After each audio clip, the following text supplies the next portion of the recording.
வந்து பிடி கொழுக்கட்டை எப்படி பண்ணுறதுன்னு பார்க்கலாம். இதுக்கு 1 டம்ளர் அரிசி, அதே டம்ளரில் 1/4 டம்ளரை விட அதிகமாக தேங்காய் துருவல், 1/2 டம்ளர் வந்து வெல்லம் வந்து எடுத்துக்கோங்க. ஃபஸ்ட்டு வெல்லத்தை போட்டுட்டு 1/2 டம்ளர் தண்ணி ஊற்றிடலாம். அதில்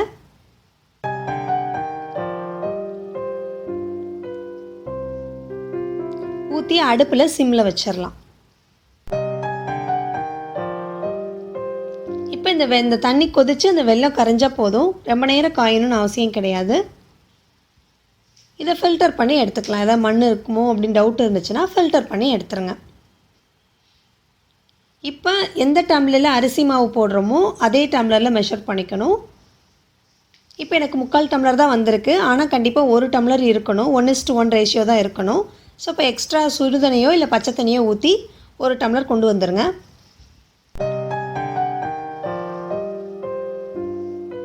இப்போ பேன் அடுப்பில் வச்சிடலாம்.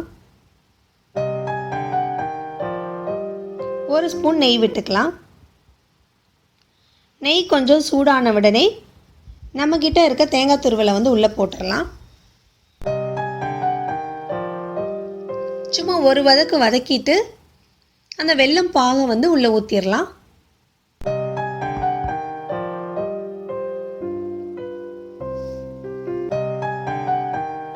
இப்போ கொஞ்சம் சூடாகட்டும். சூடான உடனே ஏலக்காய் தூள் வந்து கொஞ்சமாக ஆட் பண்ணிக்கலாம். இப்போ கொதிக்கிற அளவுக்கு விட்டுறணும். இது கொதித்த உடனே நம்ம அரிசி மாவை உள்ளே போட்டுடலாம். நான் வந்து இடியாப்ப மாவு தான் யூஸ் பண்ணியிருக்கேன்.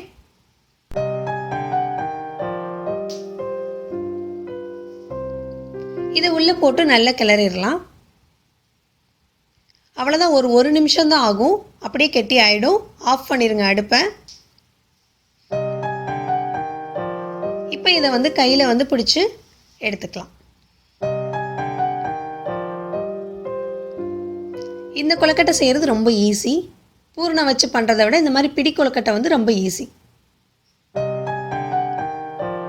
இது மாதிரி எல்லா மாவையும் இது மாதிரி பிடிச்சு எடுத்துக்கலாம்.